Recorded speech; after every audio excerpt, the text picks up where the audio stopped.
पान फूल मोदक चढ़े, लड्डू मेवा थाल, सद्गुण हमको दीजिए, हे शिव जी के लाल। प्रणाम भक्तजनों, आप सबका स्वागत है मेरे YouTube चैनल ज्योति धर्म गंगा में। आज सावन माह की संकट चतुर्थी है और मैं आपके लिए सावन माह के संकट चतुर्थी व्रत की कथा लेकर आई हूँ। वैसे तो गणेश चतुर्थी व्रत प्रत्येक माह के कृष्ण पक्ष की चतुर्थी को किया जाता है।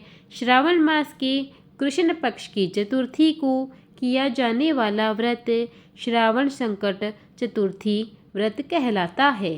भविष्य पुराण में भी कहा गया है कि जब मन संकटों से घिरा महसूस करें तो गणेश चतुर्थी का व्रत करें। इससे कष्ट दूर होते हैं और धर्म, अर्थ, मोक्ष, विद्या, धन व आरोग्य की प्राप्ति होती है। आइए मैं आपको कथा सुनाती हूँ। ऋषिगण पूछते हैं कि हे स्कंद कुमार, दरिद्रता, शोक, कुष्ठ आदि से विकलांग, शत्रुओं से संतप्त, राज्य से निष्कासित, राज सदैव दुखी रहने वाले, धनहीन, समस्त उपद्रवों से पीड़ित, विद्याहीन, संतानहीन, घर से निष्कासित लोगों, रोगियों एवं अपने कल्याण की कामना करने वाले लोगों का क्या उपाय करना चाहिए जिससे उनका कल्याण हो और उनके उपरोक्त कष्टों का निवारण हो। यदि आप कोई उपाय जानते हैं तो उसे बताइए। स्वामी कार्तिकेय जी कहने लगे, हे ऋषियों, आपने जो प्रश्न किया है उसके निवारण अर्थ मैं आप लोगों को एक शुभदायक फल बतलाता हूँ, उसे ध्यानपूर्वक सुनिए। इस व्रत के करने से पृथ्वी के समस्त प्राणी सभी संकटों से मुक्त हो जाते हैं। यह व्रतराज महापुण्यकारी एवं मानवों को सभी कार्यों में सफलता प्रदान करने वाला है। विशेषतः यदि इस व्रत को महिलाएं करें तो उन्हें संतान एवं सौभाग्य की वृद्धि होती है। इस व्रत को धर्मराज युधिष्ठिर ने किया था। पूर्व काल में जब राजपाट से वंचित होकर अपने भाइयों के साथ जब धर्मराज वन में चले गए थे तो उस वनवास काल में भगवान श्री कृष्ण ने उनसे कहा था। युधिष्ठिर ने भगवान कृष्ण से अपने कष्टों के शमनार्थ जो प्रश्न किया था उस कथा को आप श्रवण कीजिए। युधिष्ठिर पूछते हैं कि हे पुरुषोत्तम, ऐसा कौन सा उपाय है जिससे हम वर्तमान संकटों से मुक्त हो सके। हे गदाधर, आप सर्वज्ञ हैं।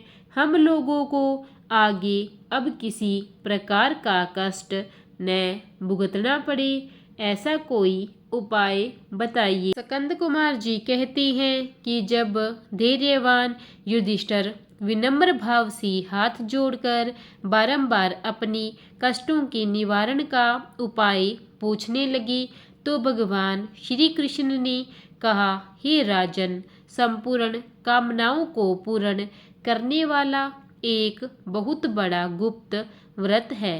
हे युधिष्ठिर, इस व्रत के संबंध में मैंने आज तक किसी को भी नहीं बताया है। हे राजन, प्राचीन काल में सतयुग की बात है कि पर्वतराज हिमाचल की सुंदर कन्या पार्वती ने शंकर जी को पति रूप में प्राप्त करने के लिए गहन वन में जाकर कठोर तपस्या की थी, परंतु भगवान शिव प्रसन्न होकर प्रकट नहीं हुए। तब शैलतन्या पार्वती जी ने अनादिकाल से विद्यमान गणेश जी का स्मरण किया। गणेश जी को उसी क्षण प्रकट देखकर पार्वती जी ने पूछा कि मैंने कठोर, दुर्लभ एवं लोमहर्षक तपस्या की, किंतु अपने प्रिय भगवान शिव को प्राप्त न कर सकी।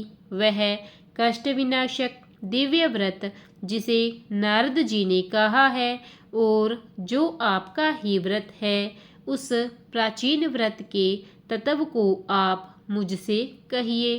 पार्वती जी की बात सुनकर तत्कालीन सिद्धिदाता गणेश जी उस कष्टनाशक शुभदायक व्रत का प्रेम से वर्णन करने लगे। गणेश जी ने कहा, हे अचल सुते, अत्यंत पुण्यकारी एवं समस्त कष्टनाशक व्रत को कीजिए। इसके करने से आपकी सभी आकांक्षाएं पूर्ण होगी और जो व्यक्ति इस व्रत को करेगा उन्हें भी सफलता मिलेगी। श्रावण के कृष्ण चतुर्थी की रात्रि में चंद्रोदय होने पर पूजन करना चाहिए। उस दिन मन में संकल्प करें कि जब तक चंद्रोदय नहीं होगा मैं निराहार रहूंगी। पहले गणेश पूजन कर ही भोजन करूंगी। मन में ऐसा निश्चय करना चाहिए।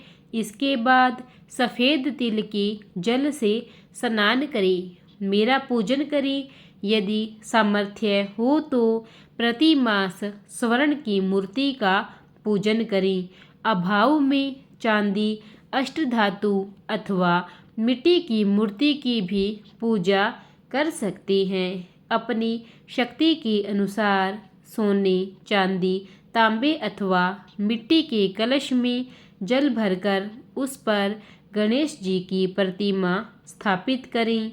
मूर्ति कलश पर वस्त्र बिछाकर उस पर अष्टदल कमल की आकृति बनावें और उसी मूर्ति की स्थापना करें। तत्पश्चात षोडशोपचार विधि से भक्तिपूर्वक पूजन करें। मूर्ति का ध्यान निम्न प्रकार से करें। हे लंबोदर, 4 भुजा वाले, 3 नेत्र वाले, लाल रंग वाले, हे नील वर्ण वाले, शोभा के भंडार, प्रसन्न मुख वाले गणेश जी, मैं आपका ध्यान करता या फिर करती हूँ। हे गजानन, मैं आपका आह्वान करता या फिर करती हूँ।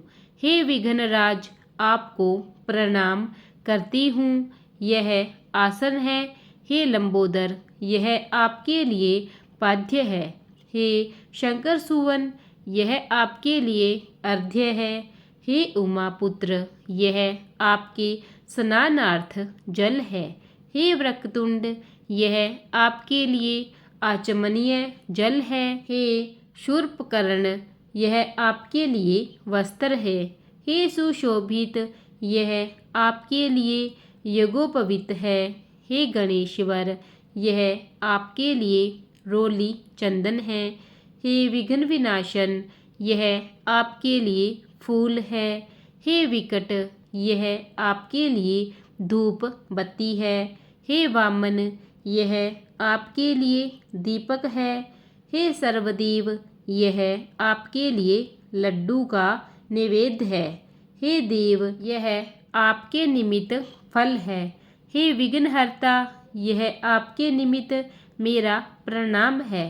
प्रणाम करने के बाद क्षमा प्रार्थना करें। इस प्रकार षोडशोपचार रीति से पूजन करके नाना प्रकार के प्रसादों को बनाकर भगवान को भोग लगाएं।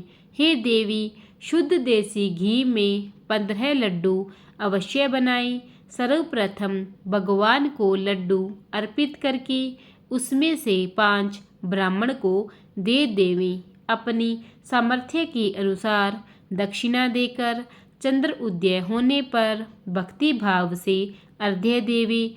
उसके पश्चात 5 लड्डू का स्वयं भोजन करें। और फिर हे देवी, तुम सब तिथियों में सर्वोत्तम हो, गणेश जी की परम प्रियतमा हो।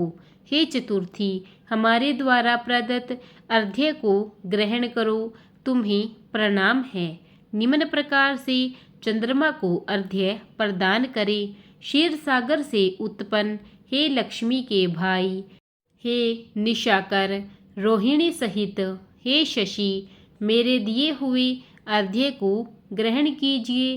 गणेश जी को इस प्रकार प्रणाम करके हे लंबोदर, आप संपूर्ण इच्छाओं को पूर्ण करने वाले हैं, आपको प्रणाम है। हे समस्त विघ्नों के नाशक, आप मेरी अभिलाषाओं को पूर्ण करें। तत्पश्चात ब्राह्मण की प्रार्थना करें और हे द्विजराज, आपको नमस्कार है। आप साक्षात देव स्वरूप हैं। गणेश जी, प्रसन्नता के लिए हम आपको लड्डू समर्पित कर रहे हैं। आप हम दोनों का उद्धार करने के लिए दक्षिणा सहित इन 5 लड्डुओं को स्वीकार करें। हम आपको नमस्कार करते हैं। इसके बाद ब्राह्मण भोजन करवाकर गणेश जी से प्रार्थना करें। यदि इन सब कार्यों के करने को शक्ति न हो तो अपने भाई बंधुओं के साथ दही व पूजन में निवेदित पदार्थ का भोजन करें। प्रार्थना करके प्रतिमा का विसर्जन करें और अपने गुरु को अन्न वस्त्र आदि एवं दक्षिणा के साथ मूर्ति दे देवें। इस प्रकार से विसर्जन करें। हे देवों में श्रेष्ठ गणेश जी, आप अपने स्थान को प्रस्थान कीजिए एवं इस व्रत पूजा के फल को मुझे दीजिए। हे सुमुखी, इस प्रकार जीवन भर गणेश चतुर्थी का व्रत करना चाहिए। यदि जन्म भर न कर सकें तो 21 वर्ष तक करें। यदि इतना करना भी संभव न हो तो 1 वर्ष तक 12 महीनों के व्रत को करें। यदि इतना भी न कर सके तो वर्ष के 1 मास को अवश्य ही व्रत करें और श्रावण चतुर्थी को व्रत का उद्यापन करें। प्रेम से बोलिए गणपति महाराज की जय। प्रिय भक्तजनों, अगर आपको मेरी यह गणेश चतुर्थी की कथा अच्छी लगी हो तो इसे ज़्यादा से ज़्यादा लाइक और शेयर कीजिए और कमेंट में भगवान गणेश जी की जय बोलिए।